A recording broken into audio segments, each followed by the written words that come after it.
Nous arrivons désormais à la dernière règle, les indicateurs. Il y a 3 indicateurs qui vont influencer le gameplay de chacun de nos patients. La lucidité, le sang-froid et la vitalité. Commençons par le plus simple, la vitalité. Elle représente en quelque sorte la vie du joueur. Imaginons que le joueur a 8 points de vitalité. S'il se blesse, il va perdre des points de vitalité. Arrivé à 0, il va sombrer dans l'inconscience et sa jauge d'inconscience va monter à 1. Puis, soit grâce à l'aide d'un patient, soit simplement avec le temps, ses points de vitalité vont remonter petit à petit jusqu'à 8.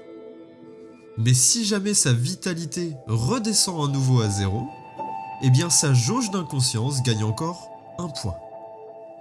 Cependant, plus cette jauge d'inconscience augmente, plus les séquelles seront importantes. Et si la jauge atteint 13, le corps du patient ne le supportera pas.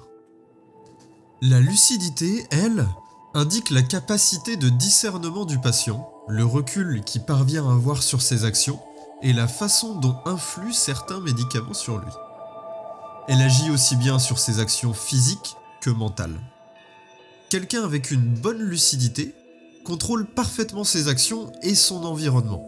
Mais si sa lucidité baisse, le personnage commence à avoir des absences, à louper plus facilement ses actions. Seul le temps permet de remédier à cela, tout comme pour la vitalité. Si sa jauge de lucidité tombe à 0, le joueur gagne plus 1 en perte de mémoire. Plus la perte de mémoire augmente, et plus le joueur souffrira d'absence et de manque de concentration. Et arrivé à 13 points, le joueur ne sera plus qu'un légume, oubliant même comment exprimer ses besoins les plus vitaux. Le dernier indicateur, le sang-froid. Il est l'indicateur de stress du personnage. Un patient insulté, rabaissé, inquiet ou en proie à la peur commencera à perdre de son sang-froid. Cela peut influencer certains de ses G2D ou des actions à effectuer. Et si sa jauge de sang-froid tombe à 0, le joueur gagne 1 point en hystérie. Lorsque le joueur est hystérique, il perd le contrôle de celui-ci. Le patient deviendra peut-être violent envers ceux qui l'entourent, voire complètement fou et se mettre à hurler dans des situations où la discrétion est de mise. Cela est risqué de plus si le personnel hospitalier le remarque. Le joueur peut se retrouver isolé et subir un renforcement de son traitement. La camisole ou encore le lit à clous n'est qu'un exemple des traitements réservés aux patients hystériques.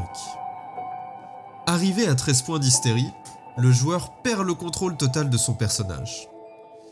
Et c'est moi le docteur qui prendrai le contrôle de celui-ci. Un dernier point avant de clôturer ces règles, celui de l'ancienneté. À chaque séance, ou plutôt à chaque live, chaque joueur gagnera 1 point d'ancienneté. Cela pouvant monter jusqu'à un total de 13 points. Ces points pourront servir aux joueurs de bien des manières.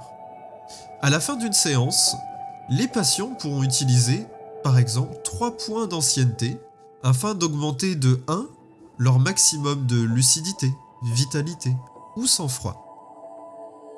Et pour un certain nombre de points, ils peuvent également augmenter un de leurs traits de plus 1, que ce trait soit positif ou négatif.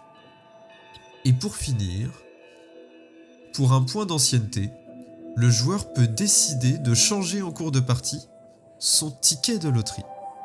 Mais ça, vous le comprendrez bien plus tard.